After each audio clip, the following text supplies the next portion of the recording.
And we have a quorum. Okay, you have 6 o'clock? Yep. Okay, we'll get started.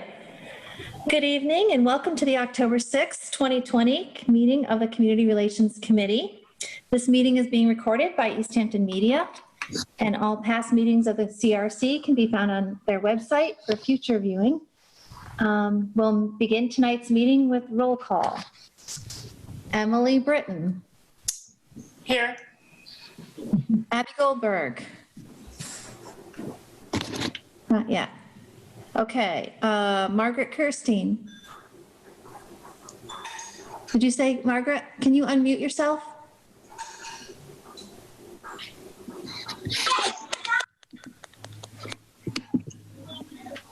Oh, you're muted again. There you go. I'm here. Thank you. Mary Lou Splain. Here. Alyssa O'Leary. Here. Jan Norman. Yeah. Rebecca Passa. Here. Patty Dougherty. Here. Gabby Stevenson. Here. Myra Oyedemi. Here. And Deb Lusnia here. Okay, very good. First up, we'd like to handle the approval of our minutes from our September 8th, 2020 meeting. Does anyone have any comments about those minutes? Do we have a motion to approve? Motion. Is there a second? I'll second it. Okay, we have a motion to approve the minutes from the September 8th, 2020 meeting, and it's been seconded. All those in favor? You just say aye. Aye. Aye. Aye. Any abstentions? I think we're really supposed to do roll call on the Zoom. Okay, we'll do it. And All one right. problem is, you see, when you record it, the recording only shows the speaker so that people can say things and you don't know who it is. Okay, we'll go through the list. Okay, very good. Emily? This is to approve the minutes, everyone. We have to, Rebecca was pointing out that we have to actually go through the roll call to do it. So you have to say aye again when Deb says your name. If you approve the minutes. Emily? Aye. Margaret? Aye. Mary Lou? Aye. Alyssa? Aye. Rebecca? Aye. Patty? Yes. Gabriella? Aye. Myra? Abstain, I wasn't in attendance. I'm sorry, what did you say, Myra? Oh, I'll abstain because I wasn't a part of the field. Okay, Myra abstains. Okay, and I'll approve. Sorry, Deb, Jan and Abby just joined. Okay, great. So we have a motion to approve the minutes from the September 8th meeting, and it's been seconded. We're doing the roll call for approval. Jan, do you vote to approve those minutes? I do. Okay, and Abby? Yep. Okay, great. Very good. So we have one abstention and all the other approvals. Thank you very much. Okay, so moving on to the next segment of our meeting. Oh, before I do so, I'd just like to say, for the benefit of those of you who are joining us from the community or viewing this at a later date, I'd like to start the meeting by sharing what our committee's mission statement is. And that is to promote positive relations throughout Easthampton's diverse population. We will work to build a sense of inclusion, community, and pride where community members feel welcome, accepted, and valued. Okay. And now we'll move to the public speak portion of our meeting. And at this time, any member of the public is welcome to speak to the committee.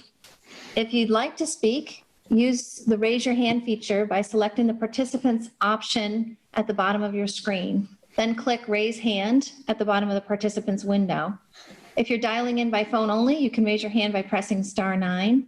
Please remain on mute until you're called, at which point you can unmute yourself. When it's your turn to speak, we'll ask you to state your name and where you live before addressing the committee. I'd also like to remind everyone that the members of the committee cannot respond to comments made during public speak. We ask that you remain respectful and direct your comments only to committee members. There'll be a 3-minute time limit for those who wish to speak. Is anyone interested in addressing the committee at this time? Louise Jacob had her hand up first. Okay. Louise?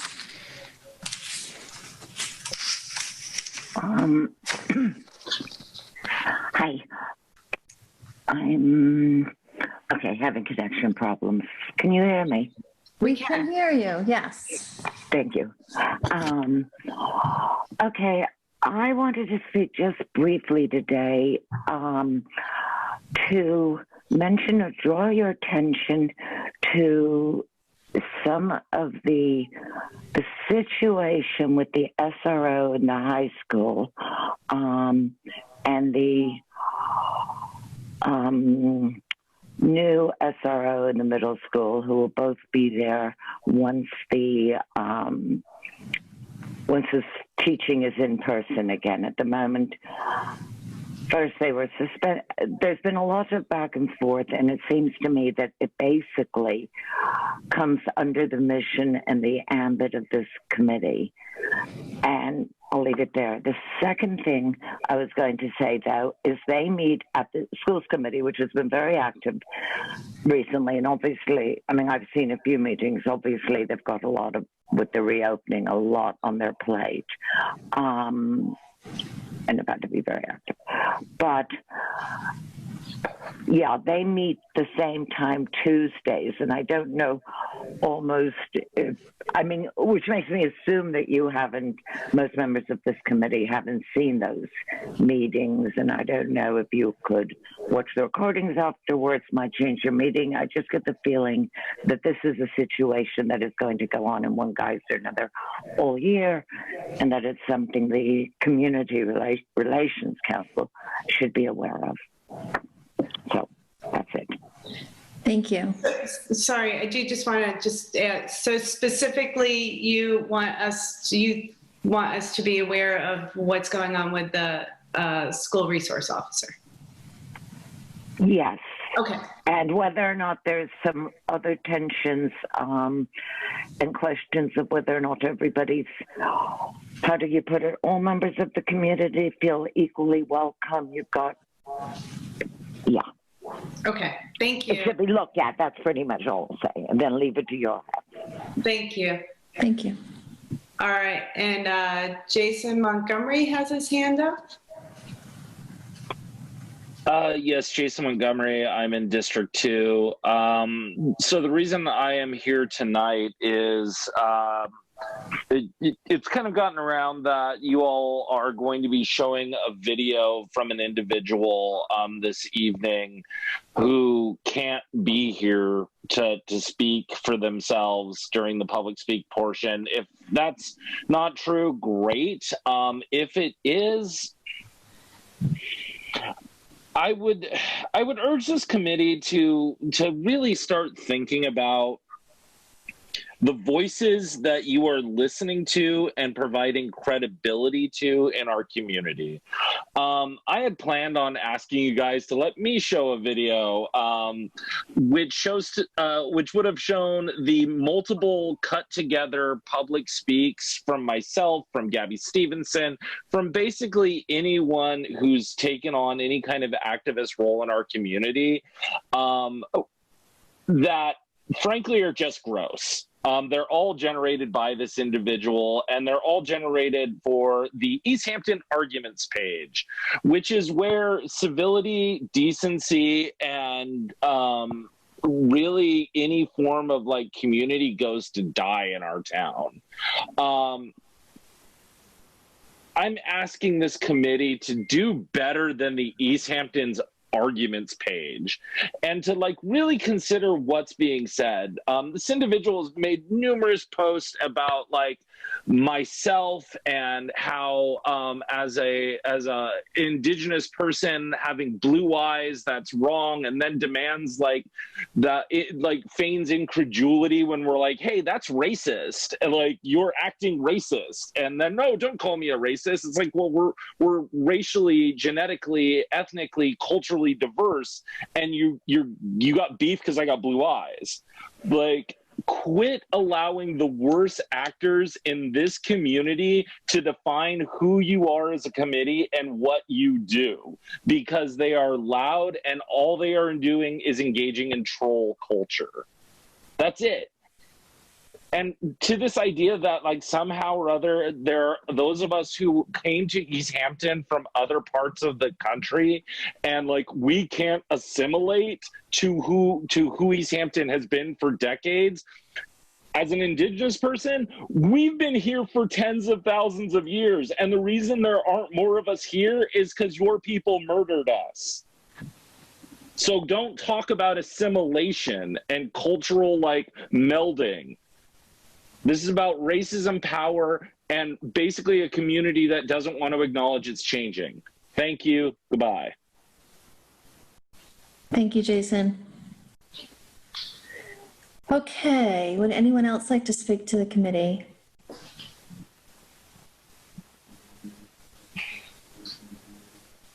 I don't see any other hands. Okay. We do have a video that was submitted to us for public speak that we will air at this time. Do you know if that works? I couldn't find law on that, like whether somebody would have to be here themselves to do that, as in contrast to submitting correspondence. I just don't know. So maybe you know. So we discussed that with the mayor and the city attorney today. Okay, good. Okay, Yeah. good. Yeah, good. All right, bear with me.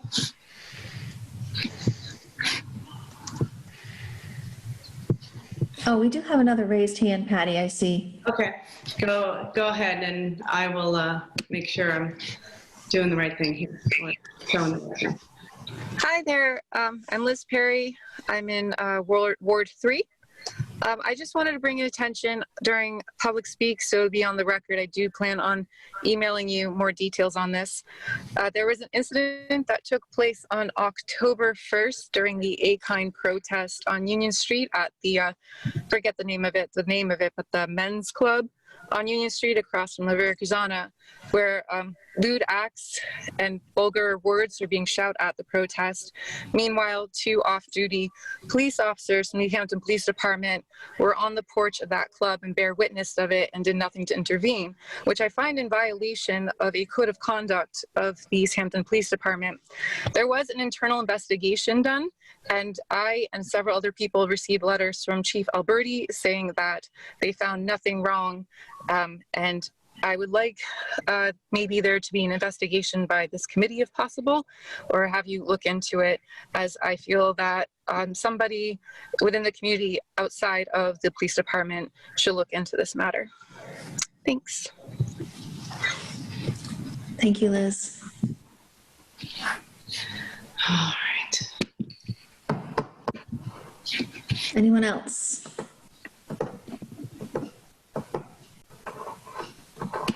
Okay, Oh, now I lost the video. we lost it. Yeah, hang on. See if I can do it this way. No. All right. Well, I think it's just.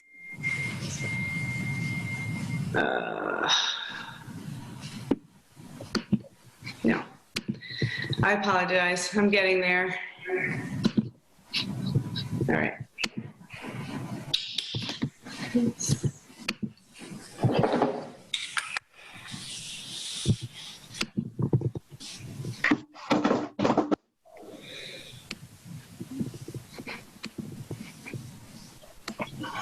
There we go. All right. All right. So this was requested as public speak. Jan Drazek, Division Street, Easthampton. A few years back, I was involved in the Spirit Committee, the group responsible for organizing this committee. In that discussion, that community discussion, we came out with one major thing that seemed like it was the fissure between what was considered the old guard Easthampton and the new guard Easthampton. The old guard being folks that have been here for decades and decades, generations and generations, and the new guard being the folks from California or Texas or Northampton that are coming in and bringing their own ideas. And there seems to be an inability to meld those two philosophies. So this group was created. One of the nominees for this group was a white gentleman who his Facebook page was so divisive. It was anti-conservative, anyone who supported the president, anti-Christian, and I took a stance. With City Council and said, that's not the point of this committee. The point of this committee is to unite our community, not to further divide the community. Flash forward to just a few weeks ago, I took a stance against Ms. Stevenson's appointment to this committee. That stance was twofold. One, there was an instance where she disavowed Easthampton, said she was a Texan and she would be moving back to Texas. She's only here part-time. And F off Easthampton. The other, probably more critical component is her involvement in this radical leftist group, A-Kind, whose stated goal is to defund our police, to make our city less safe by defunding our police, and to remove our school resource officers from the school. I think that's a dangerous stance. I strongly, vociferously disagree with that, and I think it's divisive in our community. To that end, at the last city council meeting a few weeks back, the gentleman said that stance, taking a stance against an individual's personal views and political stances and things that they've said, was racist. I think that is the definition of divisiveness and the antithesis of the goal of this committee. You can call me a curmudgeon. You can call me an ass. You can say F off Jay Andrzejczyk, but don't call me a racist. It does no good for our community and for the advancement of our being able to come together. Thank you so much.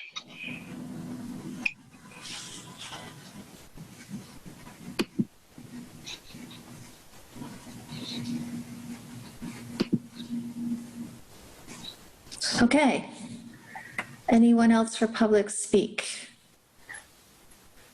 I don't see any other hands. Okay, we'll consider this part of our meeting closed, and we'll move on to the next item on the agenda, which is welcoming our new committee members to the Community Relations Committee. So I'd like to start off by extending a warm welcome to Myra and Gabriella. And we look forward to working with you and going forward and doing great things for our city. Welcome. We thought maybe we could just take a few minutes and actually have you tell us a little bit about yourselves and your background. And I thought it would be great if we all did that on the committee, if we went through one by one and just spent like a minute talking about ourselves and share whatever information you might like to share about yourself with our fellow committee members and the world.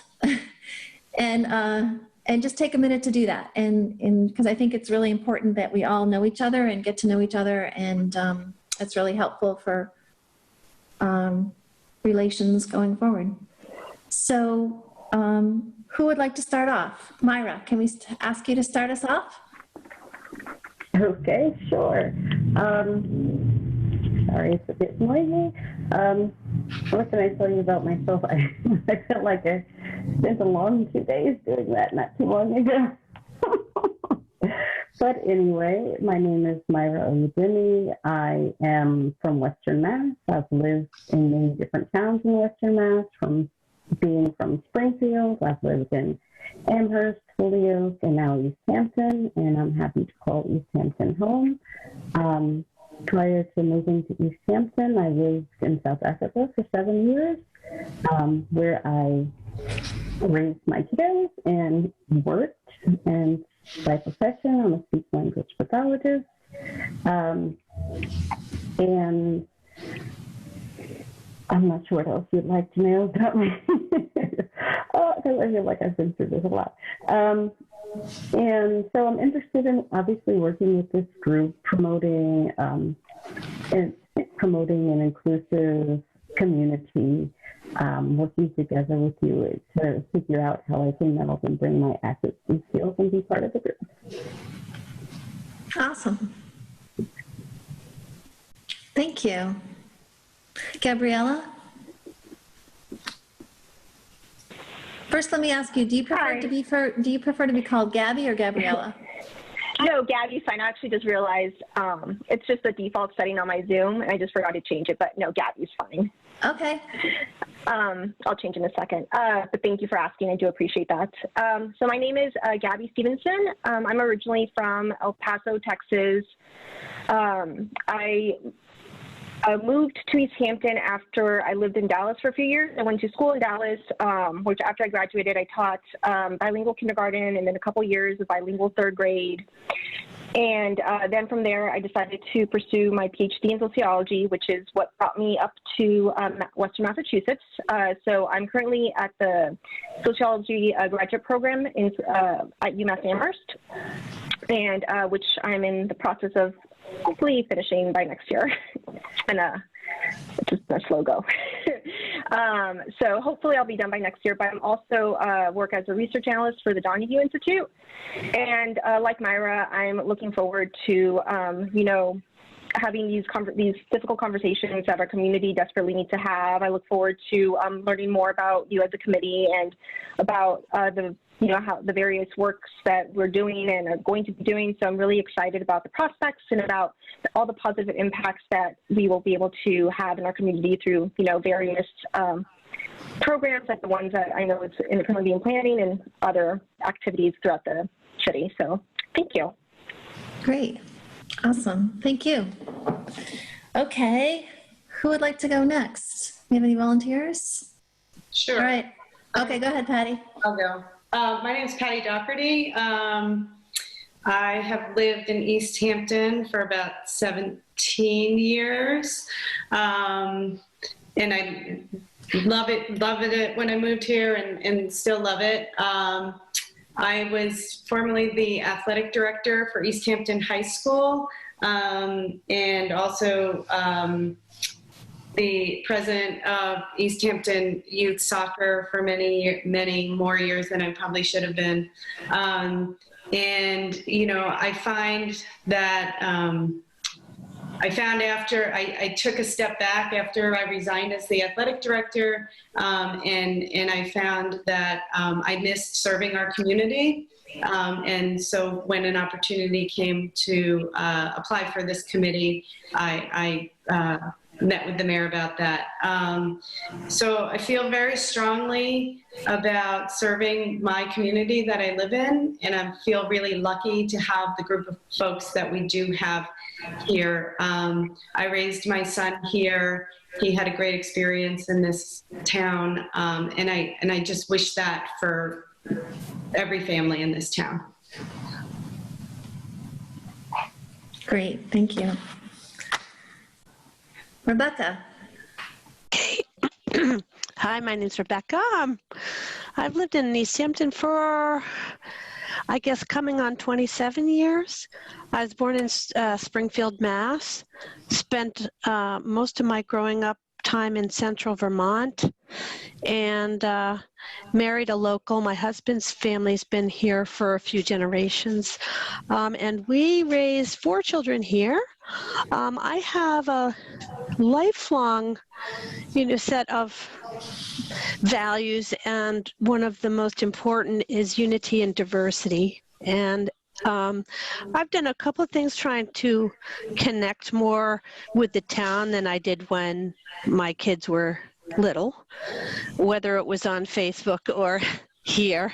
But so when I became aware, I mean, I knew that the Spirit meeting was happening. I thought that was good. And when I learned there would be a committee, I went to see it get approved by City Council and put my application in, and would be very pleased to work for community inclusion, cohesiveness, whatever I can lend to that effort, I'd be very pleased to do. Thank you. Awesome. Okay, how about Alyssa? Sure. So my name is Alyssa O'Leary. I've been in Easthampton now for 5 years. I was pretty much born and raised in Northampton, so not too far away. I work in human resources, so that takes up a majority of my time, especially through COVID. And I also have 2 boys, so I've been navigating the hybrid and remote learning life. So I feel like I'm starting to also learn how to be a first grade teacher. But, you know, my biggest thing, and the reason why I wanted to join this committee, is I feel like everybody has a relationship with an Easthampton, you know, or the people that, whether you drive through the Easthampton just to get from Northampton to Holyoke or Springfield, or you come and visit our restaurants, or you know, go for walks on the bike path, or your residents or business owners, you know, there's such a unique relationship to be had there. And I truly felt like if you have a relationship with Easthampton, I wanted your voice to be able to be heard. So that was, you know, my sense of purpose. You know, I've never really served anywhere on this capacity before, so this is definitely a big learning curve for me, but I'm super excited, and any way I can give, you know, what gifts and talents I have to use towards the committee. But I'm excited to have finally a full committee. You know, a couple of us have rotated out here and there over the last year and a half or so, and it's been a long time coming, and most of us, you know, didn't know how to run a committee by any means, and we've all been learning together. But it's helped us grow, I think, tremendously, and we're super excited, as you can see, Myra and Gabby, to have you guys on, so welcome. Thanks, Alyssa. How about Abby? Sure. So I'm Abby Goldberg, and I've lived in the Valley for over 20 years, in Easthampton for about 17. I am a native New Yorker, and I came here for graduate school and then just left for a year to do a fellowship. And I'm a faculty member and psychologist. So I'm the director of a women's and gender studies program at a university, and I also teach and do a lot of research on diverse families. Easthampton, I love Easthampton. I love the nature, I love the people, and I helped to found the Western Mass chapter of Girls on the Run, which was a great experience, kind of working with the community to create a program. That was very different than a lot of the things that I do for work, but it was a great kind of way to work with my fellow community members as opposed to just people I work with. So yeah, I was involved with the Spirit program a couple of Junes ago, as was John. And yeah, that's how I think we both kind of got involved with this specific committee. So Nice. Thank you, Abby. How about Jan? Jan Norman. Well, I want to say, first of all, welcome Myra and Gabriella, or Gabby. Great to have you on. I grew up right outside of Pittsburgh, came here about 34 years ago, been living in Easthampton for 27 years. And he said I lived in Northampton, Amherst. But Easthampton is actually similar to where I grew up, you know, factory, steel, coal, that type of thing. And people's, how can I say it? I was made aware of how people feel about certain things.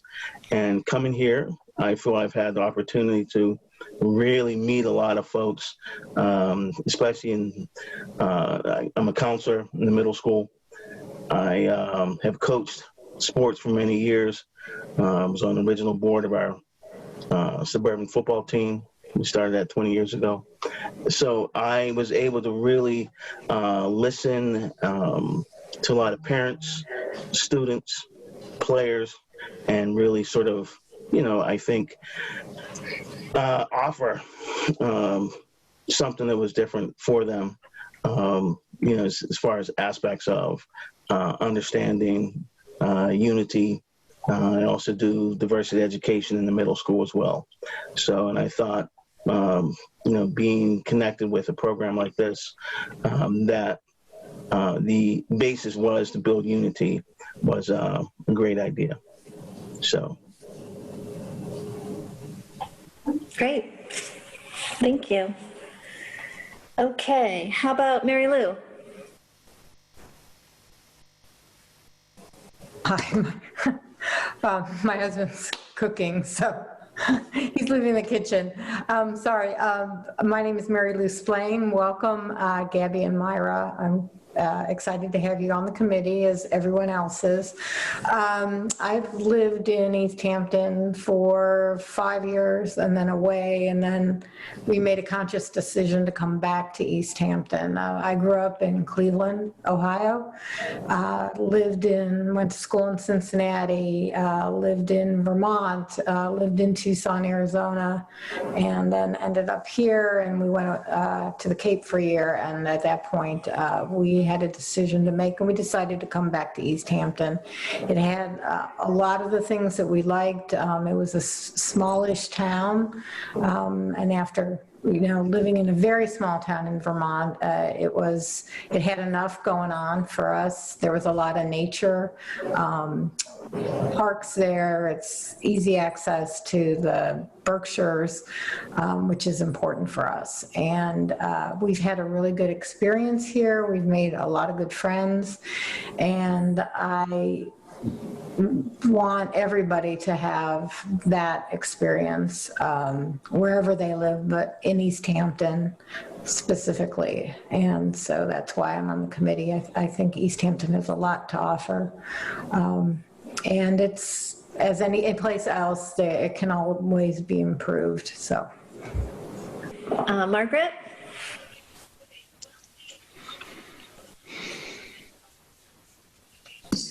Okay. Hi. Welcome, Gabby and Myra. Yes, and I think both of you have been observing the group over the last maybe 2 months, and I think we have come quite a long way, and having you on the group now, I think, is a part of that long way. I moved here in 1971 when I was 19 from New York City, where I basically grew up, and went to City College at $57 a semester. And the next cheapest school in America was UMass. Can you hear me? I feel like I'm freezing. You are. Oh, we can hear you. Can you hear me? Yep. Okay, sorry. And actually ended up getting my undergraduate degree from UMass and several degrees from UMass, and have lived here ever since in towns in Western Mass, from Holyoke to Greenfield. I moved to Easthampton 13 years ago from Florence, and just really do like the community. It's anyway, it's a place that I just think is quite beautiful, and I think the resources here are phenomenal. I'm a retired psychologist, and basically spent the last 35 years as a child advocate doing a lot of domestic relations court work, and being a child advocate, working with the DA's office and setting up child interviewing in sexual abuse and child abuse cases, and working with the probate court on a task force for many years, doing work on how to manage and handle child abuse cases in the probate court. And I have never been on a town board like this. I've been on boards of directors, like Cancer Connection. I was on the board for 9 years, and have been on all these different task forces, but never one that had open meeting laws, which makes for an enormously different situation. And after I retired, I just retired in, I guess it'll be 2 years. I really didn't, I was very burnt out on the work I did because it was all about very, very dysfunctional families and very sad situations in households, and really didn't know exactly what I wanted to do, and had been following the issues at the Easthampton High School and the student activists. And when I saw that this committee was forming, I thought it was a fabulous idea, and applied, and here I am. So, thank you. Nice. Thank you. So I think I'm the only one left, am I? Okay. I saved the most boring for last.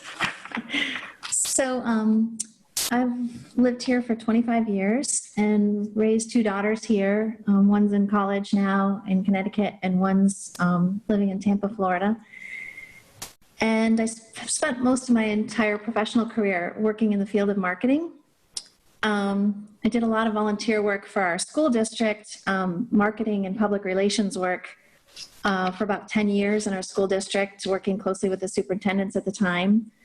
And I also chaired the ballot question committee for the construction, for the tax, to pass a tax override for the construction of a new high school for the city, called the Committee for Better Schools, and then co-chaired a similar committee for passing a tax override to fund the building of a new pre-K through 8 school. I also served on the school committee for 6 years, and the last 4 years as chairperson of that committee. And I served on the school building committee for the high school, and I am on the committee, the school building committee again for this pre-K through 8 school as well. So that kind of summarizes what I've done in the city. Yeah, and I was excited about this opportunity because I absolutely love Easthampton and I love the people in it, and was excited to do some work and focus my energies on the city as a whole. And I'm grateful for that opportunity. So that's about it. Okay, before we move on, does anyone have any questions for anyone? Do you want to ask each other? Clarification? Anything? No? I'd just like to make sure I've welcomed Myra and Gabby. Okay. Thank you for volunteering. Yes. Thank you very much. We're happy to have you on board. And okay, that being said, thank you all for sharing your story. We really appreciate it. I think it's great for all of us to be brought up, you know, like each time you hear someone's story, you learn something new. You remember something new and different. And it's always great for us to strengthen those ties between each other. So that said, let's move on to the next item on our agenda, which is currently listed as correspondence. And I'm wondering, does anyone have any correspondence that they would like to share at this time with the committee? Okay, if not, I'm going to morph this into this agenda line item into announcements for this particular week. Deb, Gabby raised her hand. Oh, Gabby, I'm sorry. Oh, no, it's okay. I didn't know if this is appropriate time to ask. Is there an email address, or, so when you say receive correspondence, is it like receive it to our emails, or is there like a CRC email? We just got a CRC email and password from the mayor's office. So yes. Oh, okay. So we don't have to give out emails or anything. Yeah. Yeah. Going forward, we have our own email address. And we'll actually talk about that a little bit later in the meeting coming up. Okay. Yeah, good question. So, okay, so moving on to, I just wanted to talk about announcements for a few minutes, and we probably should put that as a line item in future agendas. I'm just thinking it might be helpful to have a line item for announcements. I was wondering if we could just get a quick update maybe from on the mayor's work group that was put together that has a couple of CRC members and others on the committee. And I was wondering if we might want to just get a quick update. Maybe Margaret, could you update us on what's happening with that committee? You got to unmute yourself.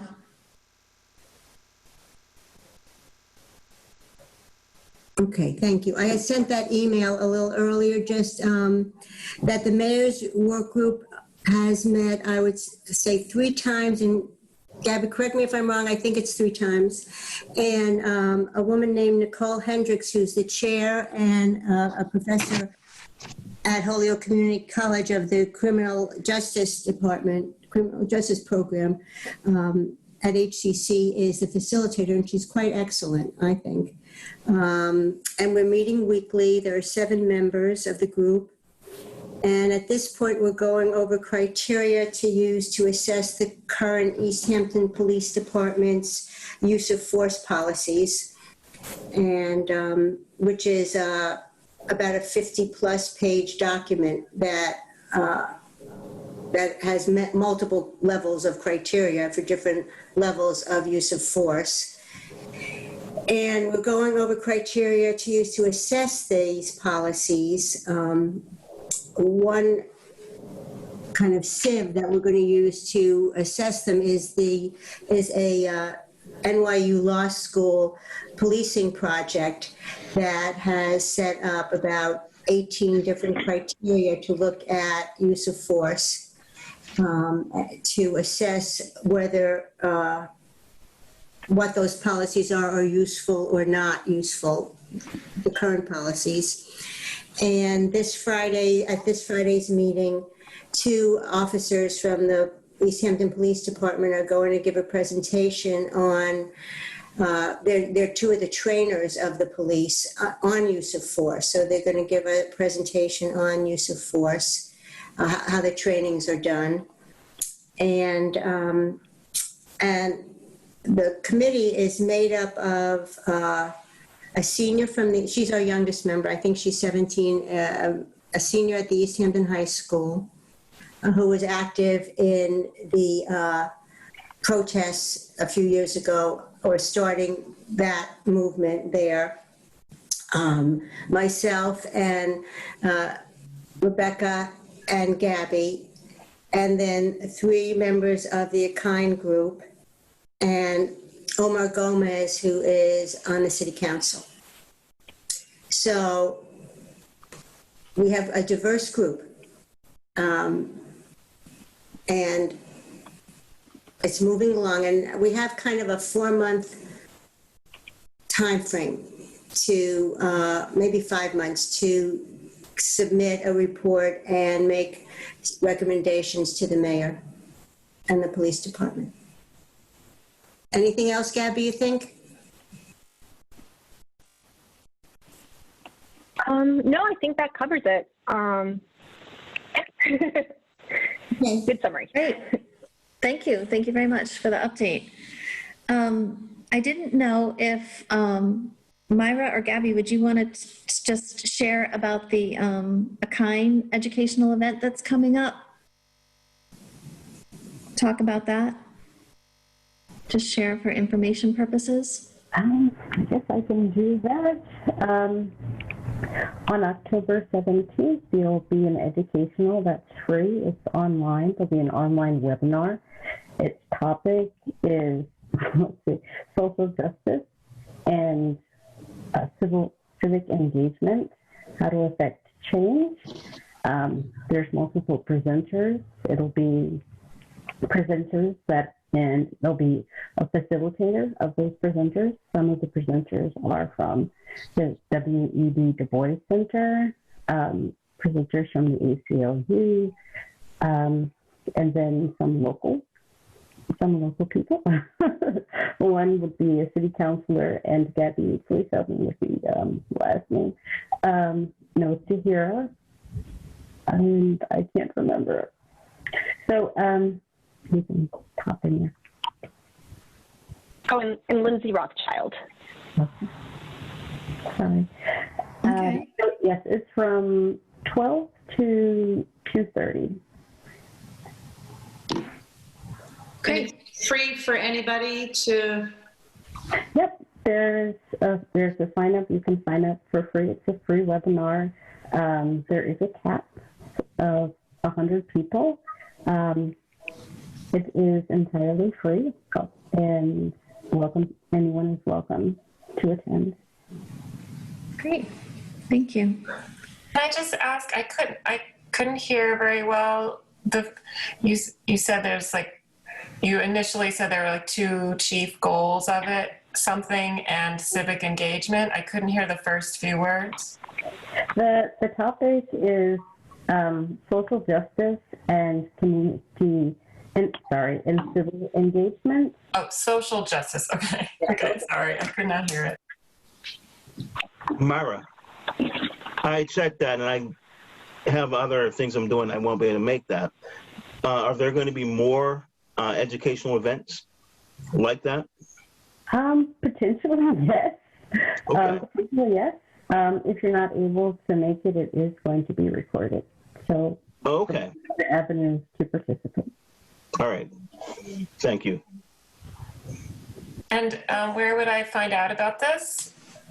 Where would I, if I wanted to direct anyone to it, where would I see anything about it? There is a Facebook event page. And additionally, I can send you an email about it if you haven't received one already. I think the committee did receive an email message about it. Did everyone get that? Yes. It was sent to all of us. Emily, you might not, I think it came later today, so maybe you haven't checked your email today. Yeah. So I haven't seen it yet. Okay. Okay. So yeah, there is an email, I'm quite sure, for everyone. Yeah, the email is events.akine@gmail.com. Okay. Try to make it simple. Okay. We also got word today, I think it was today, we got an email, Patty, from the mayor talking about an event coming up called, from COSA, which stands for the Council of Social Agencies. And they're putting on some training events. There's going to be one on November 17th and November 19th called Interrupting Racism Training. And then there's going to also be a part 3 and part 4 sometime after the first of the year. But we will send that email out to everybody as well so that you can be fully informed of that opportunity. Okay, I also thought I would use this opportunity to just update you on my discussion with the mayor, for our discussion, Patty and I. We had some housekeeping issues that we needed to follow up with her on from the last meeting. And so I just wanted to get back to you on all of those housekeeping matters that we were looking for information on. So one was getting a password for our email address. We hadn't yet put our email address out there for use because we didn't have the password. So we didn't want people to be writing to us and not be able to access it. So we have the password now. So we will be sharing that with Rebecca. And in our previous meeting, I believe we discussed that Patty, Rebecca, and I would check it regularly. Correct? Yes. So I just want you to know we're ready to roll with that.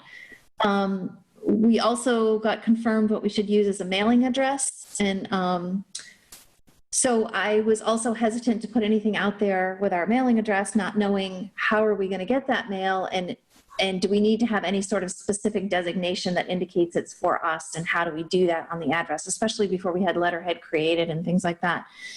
So she confirmed that we should just go with Community Relations Committee and then City of Easthampton, 50 Payson Avenue, blah, blah, blah, blah, blah. So in terms of a process, for now, while City Hall is closed, they will take responsibility for getting the mail to us, like notify us when we get mail, and we'll figure out a way to pick it up or get it. But in the future, once City Hall reopens and we return to somewhat of a normal life, we will be responsible as a committee for checking the mailbox at 50 Payson Avenue to get our mail in a timely manner. So I guess we'll figure out that process when we get there. But in the meantime, they'll let us know. So also, in terms of details, I had expressed to you that I just wanted to confirm that it was okay that we have a subcommittee working of 3 people.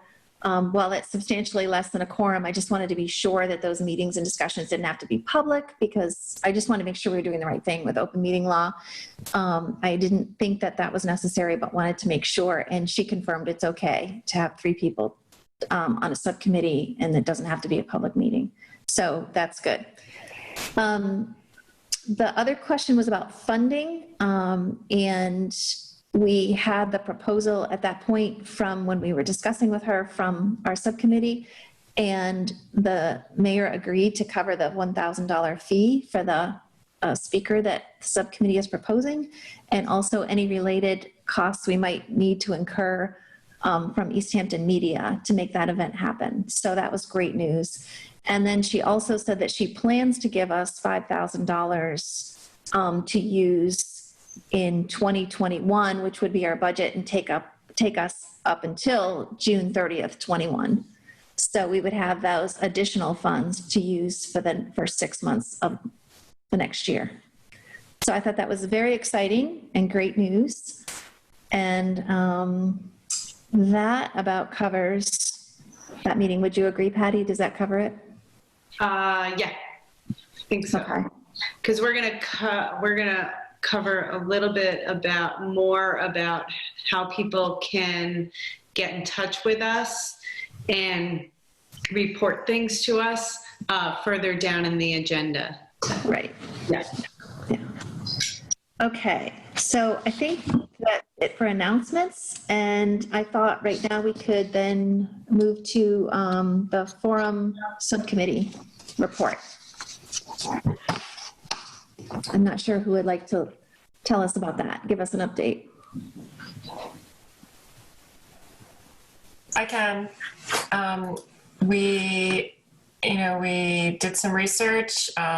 We looked at various different curricula, speakers, facilitators, and we came up with our selection to recommend a facilitator named Paula Green, who has some great experience, 40 years of experience in peace building. You may have seen articles about the work that she did with a program called Hands Across the Hills. Those articles are in the Gazette and in the Advocate, all about bringing together people of diverse opinions, a group in Kentucky, community in Kentucky, and a community in Leverett up here.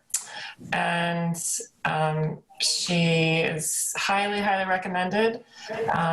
We got some references from various people who said that she's an expert in the field of facilitation when there are large differences of viewpoints. And so we sent out the proposal to the CRC members a few days ago. Last week, not sure exactly when. And then we have some next steps listed now that we know the mayor has approved the amount. So, yeah. So are there any questions from the committee? Yeah. Yeah. Is it okay?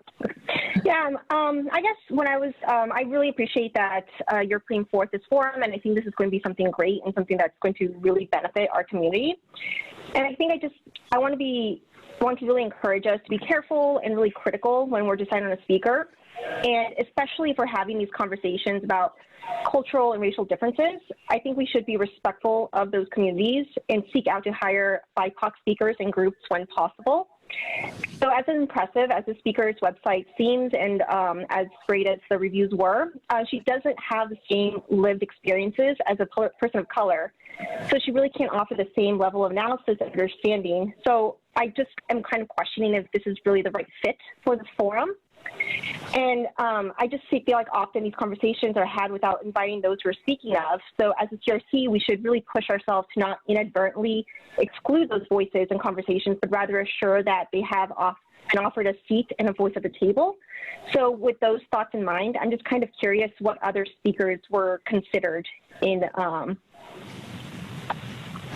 I can add a beginning comment, and then I welcome Emily and Mary Lou to chime in.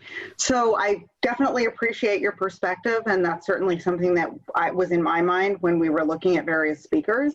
When you start to really look at who's available and kind of what kind of you know, the vision that we have of kind of something just to start the conversation, we really wanted to make sure we were getting somebody who is highly skilled at facilitating very complex conversations, talking around difference. And we looked at a variety of different speakers. Some of them, and I've done a lot of work bringing in speakers, including a lot of work around diversity, sort of diversity series. Some of the speakers looked a little too corporate. They didn't seem to be the right fit for kind of a community versus like an organization. And so this is only meant to be the beginning of sort of a series. And so I think, you know, as a starting point, it's really kind of a balance between looking at the identities of the speaker and then sort of considering their experience, the incredible feedback that people had about the speaker, which was by and far, you know, more positive than I think, you know, the sort of information that we were going on about sort of some of the other folks that we were looking at. So I think this is just meant to be the very beginning. And then there would be so many opportunities, of course, to bring in, you know, other speakers. So certainly if other people want to start, you know, exploring other possibilities, but I will say a tremendous amount of work, a lot of which Mary Lou did when really, you know, without the investigative skills of taking a person and then finding another person, then finding another person, then following up for references. A lot of work went into actually selecting and narrowing down to this individual. But if there's other folks that people know out there who are sort of have similar skill sets and can have the same kinds of references, that would be great to know about. I do have a few questions. Thank you to the subcommittee members that did put that work in. Myra, I'm having a really hard time hearing you. I don't know if others are, but maybe, I don't know, can other folks hear? It's hard. Oh, it's a struggle. Speak up. Is it? Maybe I need to turn up. Can you hear me? Yes, but it's muffled, so maybe your mic more directly in front of your mouth or something. I'm not exactly sure. Hopefully you can hear me. I'll speak up and hopefully that'll provide some clarity. Is that better? That's better. Yeah, I think if you just speak up. Okay. There's something muffled going on, but. It's my attempt to use these wireless headphones. Well, not wireless, I'm still tethered. Okay, so a few questions. I heard Abby say that this is not a one-off, but is the intention that this speaker will lead the rest of the discussions, or it's just a one-time thing? This is the first, hopefully, event or conversation, and hopefully a series of conversations. And so we had to start somewhere, right? And so we were just sort of trying to start us, and then sort of there would be more room for others, of course, because some of us won't be on this committee forever, to begin to put together other ideas and put other potential speakers forward. So no, the idea wasn't for her to kind of facilitate an ongoing series, but rather this is the first number. Abby, I'm sorry, just very quickly, Abby, could you just really clearly state this first, the subject of this first forum, just so everybody can understand? I'm going to ask, I don't know if, I'm going to ask Emily and Mary Lou to chime in on that. Yeah, it's really focused a little bit more on dialogue, having constructive conversations. It's not meant to necessarily dive into the actual issues, but mainly about how to begin having conversations where people will feel listened to and respected. So thank you for starting on that. I mean, I think it's a lot of it is about the tools to begin having these conversations. Something that I've witnessed even in these meetings and certainly other city meetings is that people are not listening to each other. They're reacting and they're repeating themselves. And there's really not a lot of conversation going on at all. And there's probably many of us could really benefit from some tools to have these difficult conversations and to learn a little bit more about really listening to people, not just preparing what we're going to say and reacting and saying, I don't like that person, or this person seems like this, but really developing some tools. And so I think we can't do the what before we know how to do the how. And so hopefully this will set us on that path to have some more productive dialogue. Okay, I haven't finished up. So thank you for that clarification that there's going to be more and that this is a starting point. I think, having a starting point is helpful.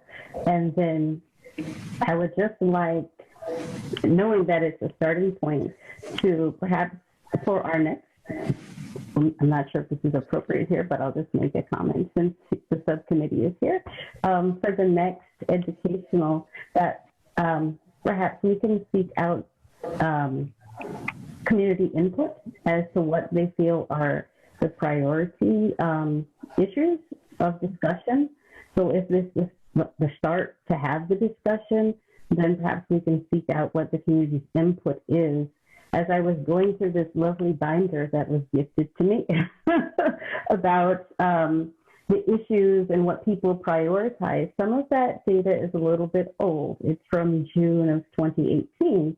So perhaps we could look to see where, from the community, what are the next steps after having this first initial dialogue about how to communicate, and then also ourselves being introspective to know that we need to get feedback. And one thing that I did see from the town was that the city planning board mailed out these lovely, upside down, ways to get involved, like there's a survey. So if we're going to have a website and ways to get in touch with us, perhaps we can have a survey to come up as what's happening next. And I'm glad it's not the one and done, that there'll be more coming up. So thanks to people on that committee. And I'll definitely have feedback about people who should suggest.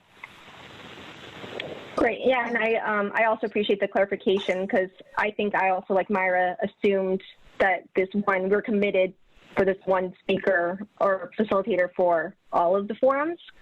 So that's a really great clarification. So I do appreciate that. Also, I wanted to say that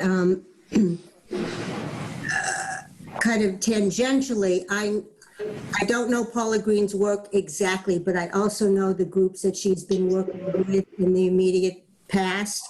And she's, the Hands Across the Hills is something that she started between Leverett and Kentucky.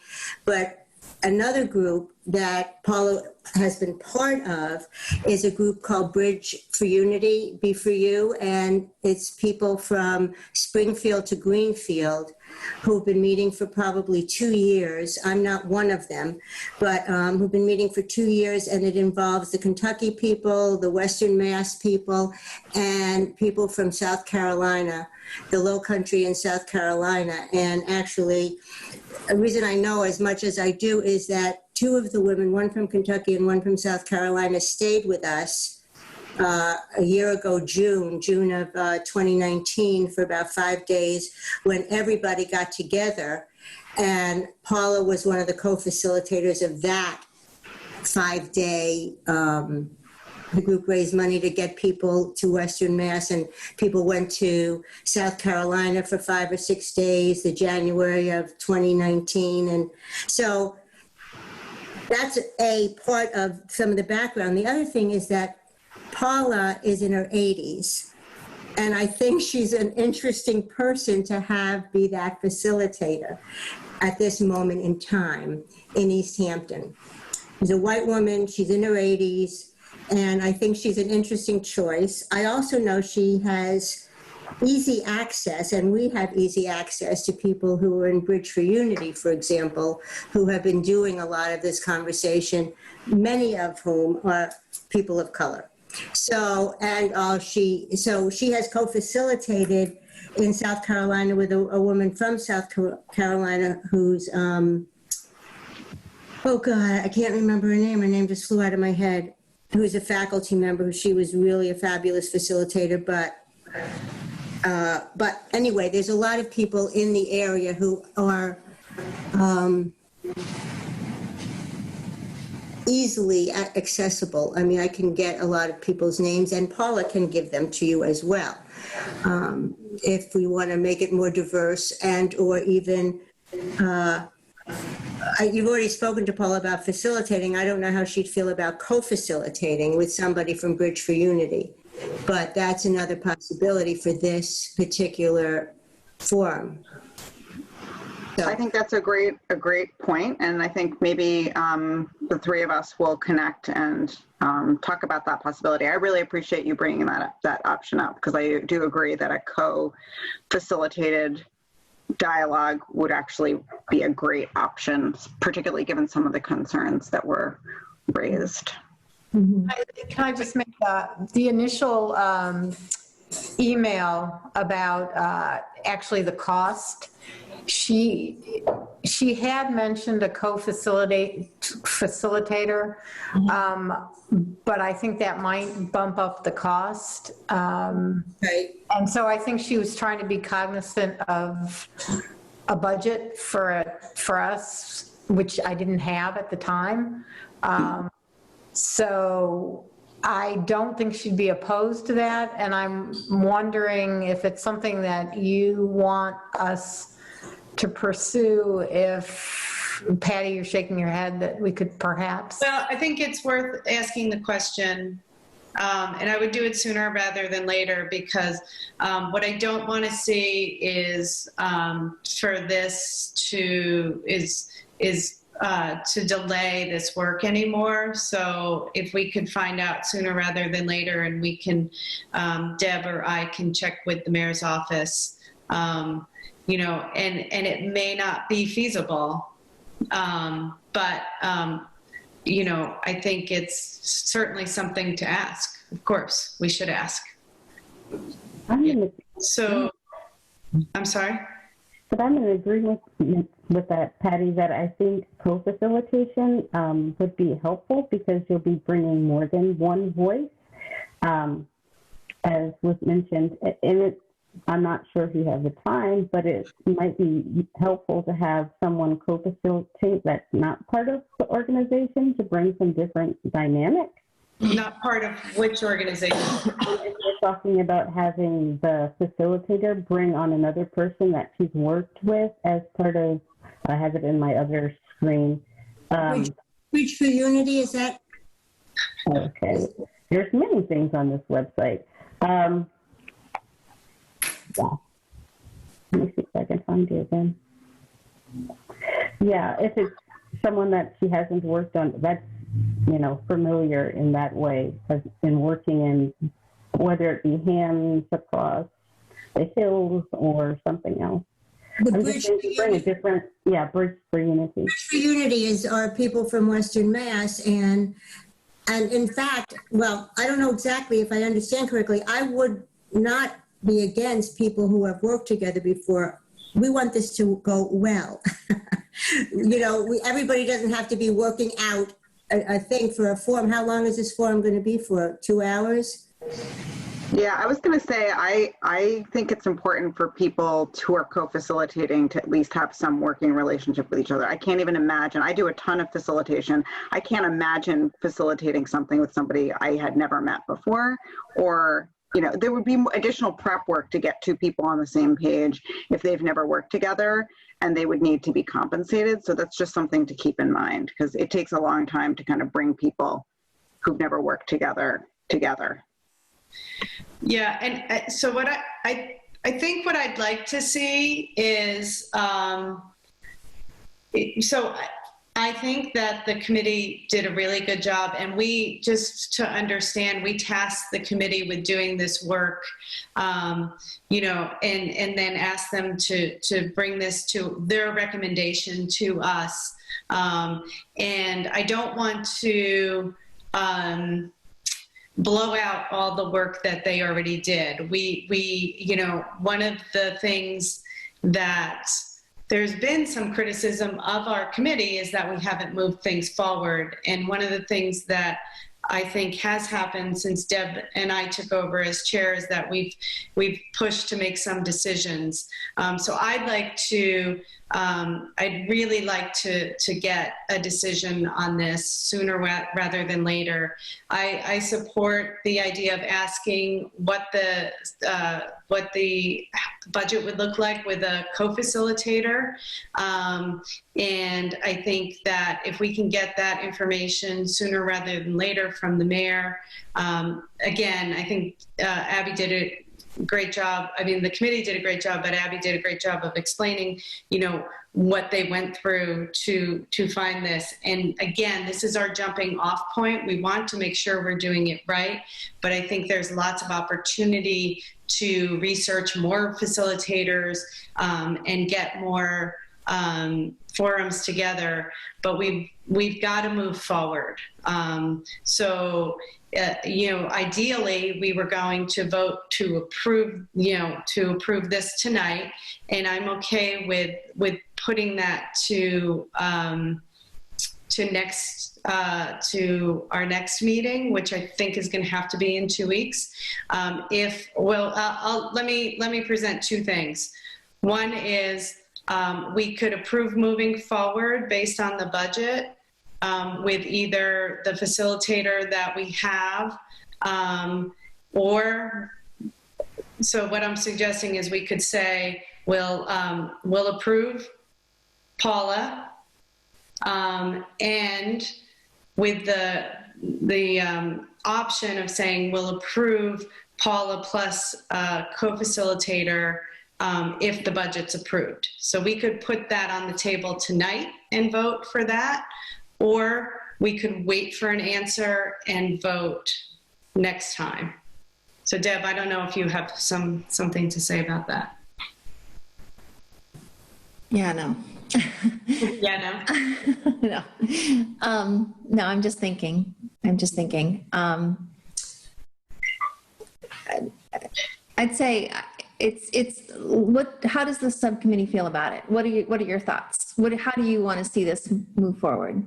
What do you think? Well, I'm a bit concerned about the pressure to get this out and done before the holidays. We're already at the 6th of October. There's already been issues with scheduling our own CRC meeting, let alone trying to pick a time that's going to work for everybody and work with Easthampton Media, because I think for something like this, we're going to need some professional help. Mm-hmm. I have not even begun. Nobody on the committee has talked to anybody at Easthampton Media just to find out what their availability is. We've had no conversation about whether we want to try to do an evening meeting or do something on the weekends. So I'm just feeling like it's going to be hard to get it done, and before the holidays, to me, means before Thanksgiving. Mm-hmm. And we haven't even confirmed with Paula or had a small Zoom meeting with the subcommittee and Paula to really iron out specifically what we want to do. She has a general idea. So If you expect it to be done before, I'm just a little concerned time-wise, because all three of us are working and trying to manage other aspects of our lives, so. Can I jump in real quick? So Deb and I actually talked today, and we don't think it's realistic before the holidays, regardless of whether we approve Paula tonight or not. But I do think we have to start getting some things in place. It doesn't mean, it just concerns me if we don't start making some decisions about actually being able to put the date out. And you guys are doing a great job. I'm not trying to pressure you. I'm just trying to make sure that we are staying on track with making some decisions and moving things forward. Because there's also, once things are in place, we're going to want to make sure we're doing outreach, and we need to have some solid things in place, like our, the website on this, on the Easthampton, our page on the Easthampton website needs to be updated, and that's on our agenda for tonight. We need to start we need the Facebook page out there, we need our social media presence. So these things are going to need to happen, but I do feel like there's been a lot of work that I don't just want to push aside. And I want to make sure we're just starting to make some decisions so we can see the final, what this is going to look like. So I think there's two action items that we could just get done before the next meeting. And one would be to explore with Paul the possibility of a second facilitator, and correspondingly to look at the feasibility of increasing the amount of money and exactly how much for a second speaker. So I think those two things can at least start getting the ball rolling and hopefully have an updated proposal for the next meeting. Okay. Does that seem? Yeah, Gabby, go ahead. Oh, I just want to say that I really appreciate this conversation, and I think Margaret's initial idea of the coach facilitator is fantastic. I think that could really create a really engageful and meaningful forum. And I guess the one question I had is, was this envisioned as an online event, or is the hope, since we're pushing it off to maybe the spring or next year, for it to be in person? Or is that just too far down the line? This is envisioned as an online event. Yeah. Okay. Yeah. I think trying to plan anything for when things could be in person, is like, who knows? Yeah. 2020 totally makes sense. So I guess the other question that I'm thinking, so just to kind of give Paula an idea of timing, are we looking, because initially I asked her about before the holidays, so are we looking at like a January date, like a mid to late January date? I think that might make sense. I think I'm open to, people saying yay or nay to that. Again, I do think we need to just make some decisions. So I would love to hear from other people what they think about the end after the inauguration. Would be not like right after it, but like, I don't. Late January. Yeah. Okay. Well, I understand about the holidays, but what's wrong with like the first week or in December, for example? I think it would. We can't do it in December. In between Thanksgiving and Christmas, and the other holidays, I think people kind of check out during that time. It's just such a busy time for people and stressful that they kind of check out in terms of other things that aren't deemed essential at the time. And I don't want to, I want to be mindful of Paula's time as well. And I want to make sure that she has adequate time to prepare. And if we're working with a co-facilitator, if she's working with somebody else, you've got another schedule to deal with. And so I just would like to be mindful of that as well. So I would prefer the mid to late January timeframe. So I think that makes sense for all the reasons that have been stated so far. And the fact that I think, as Patty mentioned, we really need to get our presence known out in the community, and we need that time to establish who we are and for people to be aware of us before we can even begin to start effectively promoting this. So that I just want to make sure that it's promoted to the largest extent possible, and that we do a super job, that we do the best job possible in getting word out there and encouraging attendance. So, because we could have the best program in the whole world, and if we don't have a lot of people there, we've dropped, we're not accomplishing our objectives. So anyway, I just think we really need that time to even for the promotional side of this to make it really as big as it can be.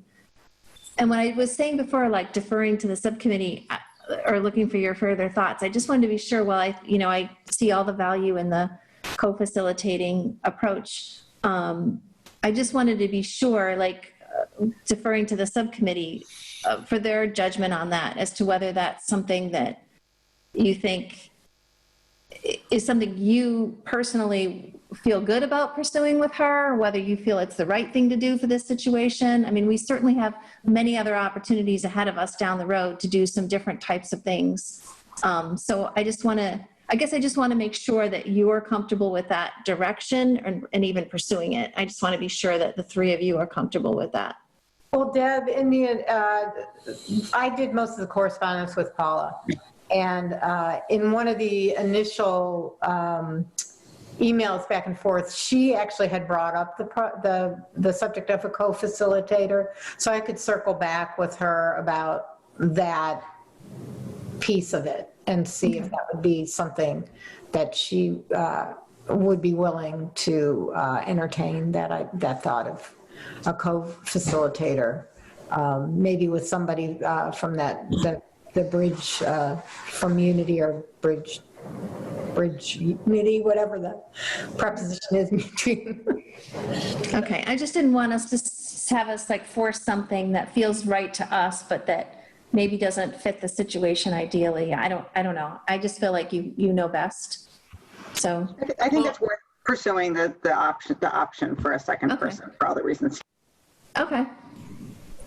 I also think we maybe, I don't know about you guys, but I have not attended a forum on Zoom that was facilitated on the topic of, having constructive conversations and,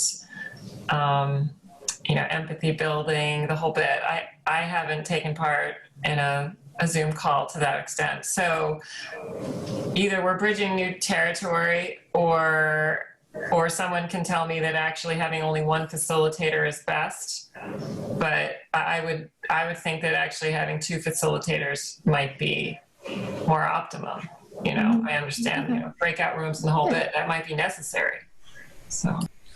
Okay, so we're all pretty much in agreement with the committee pursuing that as an option and having those conversations with Paula, and we're in favor of the work they're doing, the direction they're heading in general so far. Everything's good, and we're all in agreement that maybe the earliest that we would want to strive to do this is end of January. Does that make sense? Okay, and we can see what works from their perspective as well, but that might be the earliest that we're looking to make this happen. I'd also like to request that somebody get the date of the event that the mayor is apparently holding. I understand October 17th is the one that Akeem is doing, but I'd also like to know. There's October 7th. It seems like we need to space these things out, even if the provider is not the same, Yes, October 17th is the Akine event, and then November 17th and November 19th are the two training sessions on interrupting racism by the Council of Social Agencies. So there's a lot going on. So I think that's all the more reason for us to wait till end of January. Can I ask a quick question about the November trainings? Are those a two-part, or Yes. the same one repeated twice? No, it's part 1 and part 2, and we'll send you the email that has all the information. Okay, thanks. Yeah. Okay, so it looks like we're all in agreement. The committee, subcommittee, you have all your questions, you're good to move forward? We're all on the same page? Great. Margaret? I just want to make sure we're on the same page. I know that a woman that Paula has worked with for many, many years internationally is a woman from Belchertown named Olivia Dreyer, who's another white woman. We don't want another white person as a co-facilitator. She, Bridge for Unity has at least 50%, BIPOC membership. So that's to be specific with Paula. Is that, because that's my understanding of what we're looking for in a co-facilitator, right? Yeah, I was gonna specifically state that the CRC committee would like to explore having a BIPOC co-facilitator and see what her response is, if that's something that she feels comfortable being able to do. So I was going to be that specific with her. Thank you. Thank you. Good. Okay, we're all set with that. So very good. Yep, and that's great, and that's a great conversation. I just want to say that it's almost 7:30. Mm-hmm. So right, yeah. So I think we can wrap this up pretty quickly.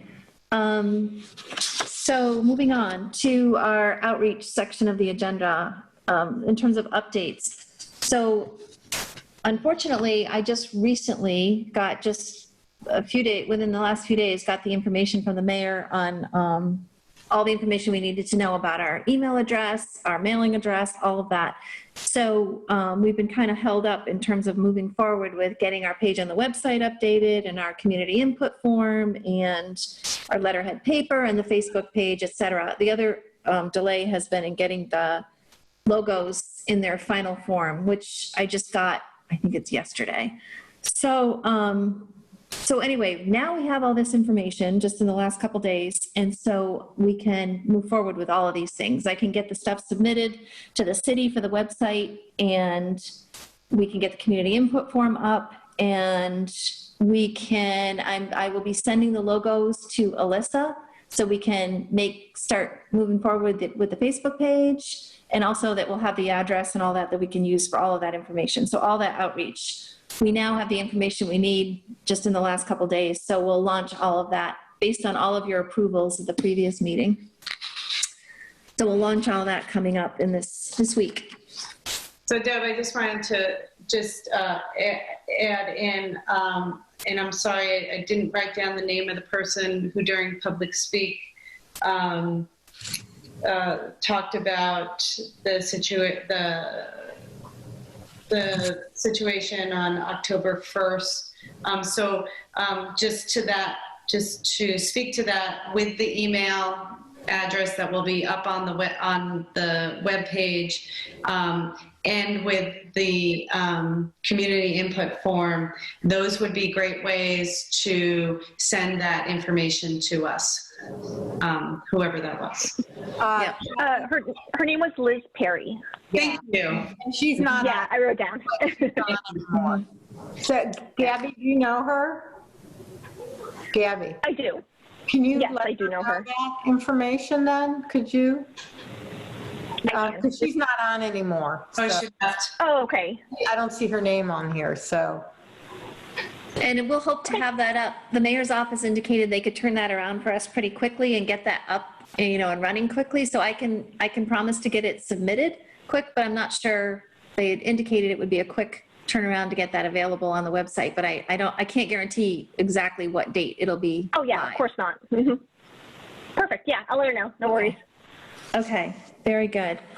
So any other questions? Any questions on outreach? That stuff I kind of just rambled off about what's going on with all that. So Alyssa, I'll be in touch with you soon, get you logos. Perfect. Awesome. Okay. I do have a question, perhaps it's internal. Yes, hopefully you can hear me. I do have a question. I think it's kind of an internal question about admin and outreach. Is there a shared drive where these documents are held?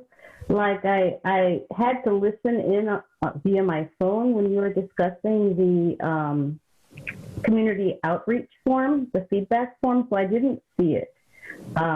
Is there a way that a place where it's housed for members of this committee to see? Not yet, but we're going to get it up. We'll get it up. Hopefully, like I said, I'll submit it. If not tomorrow, I hope tomorrow, then Thursday. And then I was told that the mayor's office would turn it around really quick and get it up. So I didn't mean on the website, but a way that we can view documents that are internal to the CRC? We don't have any particular location where any of those live right now. They've kind of been work in progress right now, but we approved a format at our last meeting. But that's something to think about if we could. I mean, well, I guess we could house them. I don't know. I guess we'll have to think about that. Yeah, I think it would be good to get some guidance on a secure, because I wouldn't just want to throw them up on like a Google. If they're internal documents, I think we want to get some guidance on how to, keep them in a shared space that can be secure. So I think that's something we can look into, Myra. Mm-hmm. Okay.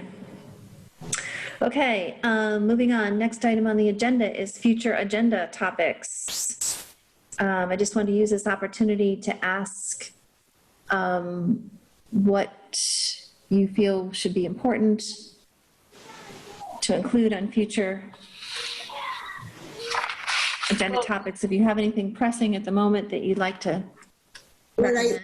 What I mentioned in my email earlier today was a lot of us, I believe, were appointed in December of 2018. Is that possible? We started to meet in January, or we were put in January of 2019. Is that correct? Something like that. Anyway, I think we have 2-year terms. So a lot of us, our terms are going to be expiring. I think they're 3-year terms, Margaret. Oh, okay. Well, then no problem. I'm sorry. I looked at mine and it looked like it was December of 2021. Yeah, I think it's 3 years. 3 years. Okay, thank you. Yeah. Okay. Well, an agenda item, I believe, should be like discussing the process by which or how we would respond to, reports from the community like we got from Liz Perry tonight. Myra? Yes, and I'd like to tag on to that comment by Emily, and also perhaps add potential outreach to organizations that can guide us perhaps on those processes. I know there's the community outreach form, but we want to make sure that that form lends itself to information that's needed, how to report something and have it be something that's documented and perhaps investigated not by us but other bodies, or a way to store that information. That's a trend. So I guess, but I'm not exactly sure, but there's a lot to be done there. And the second is in thinking about the event that you have the website up, is potentially thinking about a survey of people who may be interested in educationals or whatever they seek from the CRC. Okay, let's do that. Let's add the survey, because certainly that takes a lot of time too, to get something like that up and rolling and out, and good timing for all that sort of thing as well. It takes a lot of planning to do that well. So we could certainly add that to our next agenda to start talking about perhaps a subcommittee to pursue that. Sounds good. In terms of the incident that Liz Perry shared, it would be great if she could fill out that form. That would be really helpful. And like I said, we'll hopefully get that available ASAP. And then I think that we had discussed that our process was to either be sharing those things with the mayor and or the police department and or, I'm not sure. We'll have to discuss. I think, Deb, we needed to follow up with the mayor on that. Mm-hmm. You and I needed to follow up with her on that. Okay.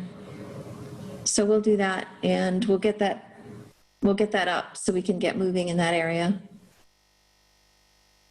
Okay. The next meeting date is on the agenda. So Myra had pointed out to us that our meetings kept conflicting with the school committee meetings. So I spoke with the school department, and their meetings are normally the second and fourth Tuesdays of every month. Unfortunately, due to all that's been going on, they've been meeting every week since July. So that's where we've run into some conflicts here, because they've been meeting virtually every week and sometimes a little more than that on other days of the week. So there's some hope, and although nobody can guarantee anything, there was some hope that they were going to be resuming after tonight to their second and fourth Tuesday schedule. That's what they're thinking might be possible, but there are no guarantees. Anyway, based on that, Patty and I were thinking we maybe could propose that we set our meeting schedule at the first Tuesday of every month, then with the idea that we would add other meetings as needed, kind of evaluate that on a month-to-month basis as we go forward for how often we need to meet. But kind of grab that first Tuesday of the month as our planned, official, definite each month. And then, so. Yeah, and I think also to, I know people have lives and I want them to have them, but so not necessarily that we would meet the third Tuesday, but that would be a good option should we feel we need another meeting that month. And just kind of for people to maybe keep in mind that's the last, I think in August, we ended up having multiple meetings. And so that would be a good option for us as a secondary meeting, but not necessarily officially a planned meeting until we call it. That's probably how it would have to be for next month, since the first Tuesday is voting. Oh, the first Tuesday next month is vote day? Yes. Okay. Yikes. Well, I was suggesting that we do meet 2 weeks from today. And regardless. Oh, regardless. Okay, I don't have the calendar in front of me. So vote day. How does no. 20th? Yes. Tuesday the 20th. Okay. Based on, I think trying to move forward with the forum and, and solidifying outreach and things like that. So next meeting Tuesday the 20th, 2 weeks from, that's 2 weeks from tonight. I don't have the calendar in front of me. Yes, it is. Okay. How does that sound, everyone? I may or may not make that, but that shouldn't stop everybody else from. Mary Lou? Yeah.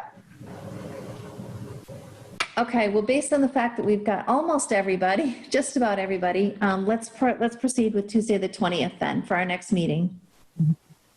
And we'll take it from there. How's that sound? Sounds great. Okay. Okay, do we have a motion to adjourn? Yes, motion to adjourn. Is there a second? Second. All right, Rebecca, do you think we can do the aye thing for adjourning, or do you think I should do roll call?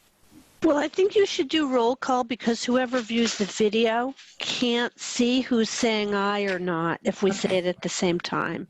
I figured it was so important for adjournment, but that's fine. Okay. Okay, Emily. Aye. Yep. Abby. Did you say my name? Yes. I said Abby. Oh, sorry. Aye. Margaret? Aye. Mary Lou? Aye.